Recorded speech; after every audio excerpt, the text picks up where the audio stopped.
can't believe I missed my cue. I ruined the whole play. No, you didn't, Scout. Don't worry about it. Did you hear anything? No?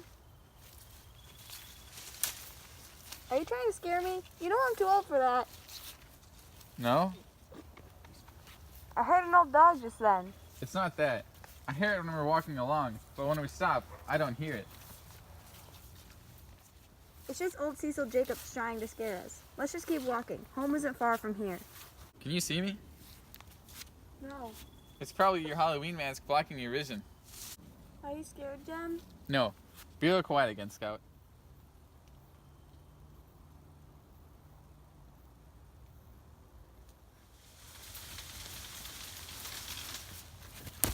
Run, Scout! Run! Jem, help! Jem? Jem? Atticus?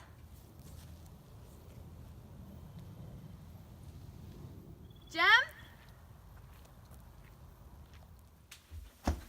Jem! Call Dr. Reynolds. Agnes, is your father home? Oh God, where is he? Please, tell him to come here as soon as he can. It's urgent. Heck, Atticus Finch. Someone's been after my children. Jem's hurt. Between here and the schoolhouse. I can't leave my boy. Run out for me, please, and see if he's still around. Atticus, is Jem dead? No, look after her, sister. No, darling, he's unconscious. We won't know how badly he's hurt until Dr. Reynolds gets here. Jean Louise, what happened? I don't know. I couldn't see anything. Put these on, darling.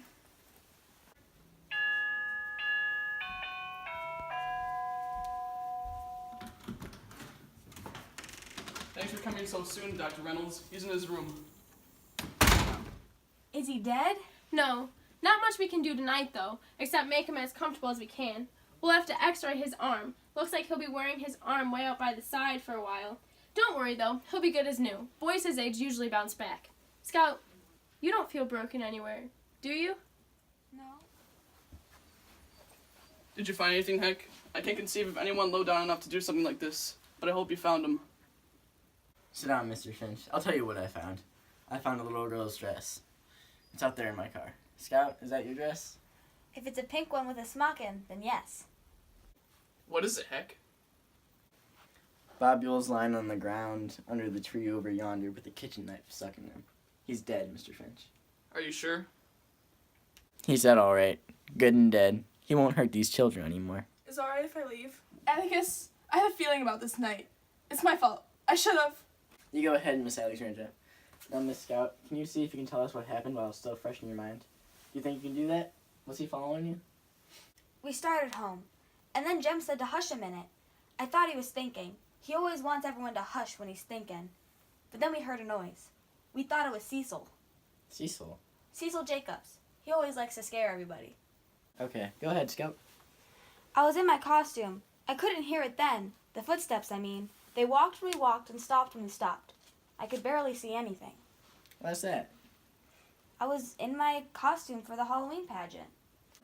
That makes a lot of sense. The thing probably saved you. You better get on. Scout, you heard the thing behind you? Yeah, when we were under the tree. How do you know you were under the tree? You couldn't see thunder out there. I was barefoot, and Jem says it's always colder under the trees. We'll have to make him a detective. Go ahead. They pulled me and mashed my costume. I ducked onto the ground, and then I heard this tussling under the tree. I think sounded like they were bamming up against the tree or something. Then Jem started pulling me towards the road. I think Mr. Yule yanked him down, I reckon. They tussled some more, and there was some funny noise. Jem hollered. That was Jem's arm. Then I heard Jem holler, and then I didn't hear him anymore. Then I reckon Mr. Yule was trying to squeeze me to death, but someone yanked him off me. And then? I heard a man wheezing and coughing a fit to die. Who was it? That man over there, Mr. Tate. He can tell you his name. Hey, Boo. Mr. Arthur, honey. Jean Louise, this is Mr. Arthur Radley. I believe he already knows you. Everybody out. I need to examine him. Evening, Arthur. I didn't notice you the first time I was here. Won't you have a seat, Mr. Arthur? This couch is nice and comfortable.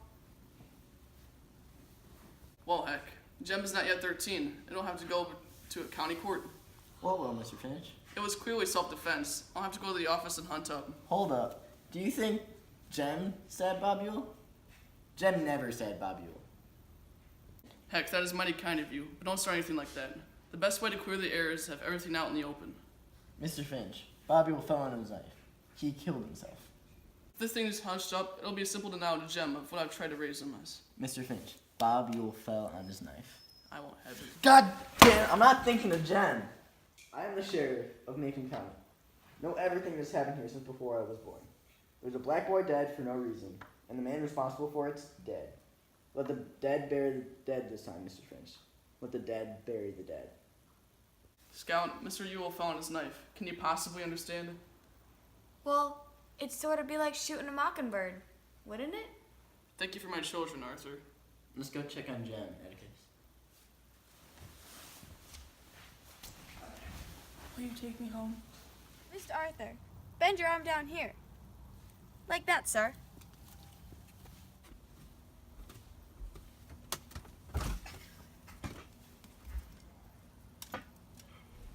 I never saw him again.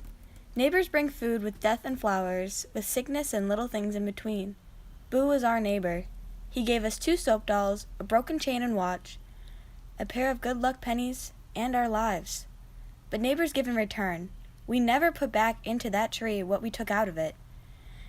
We gave him nothing, and it made me sad.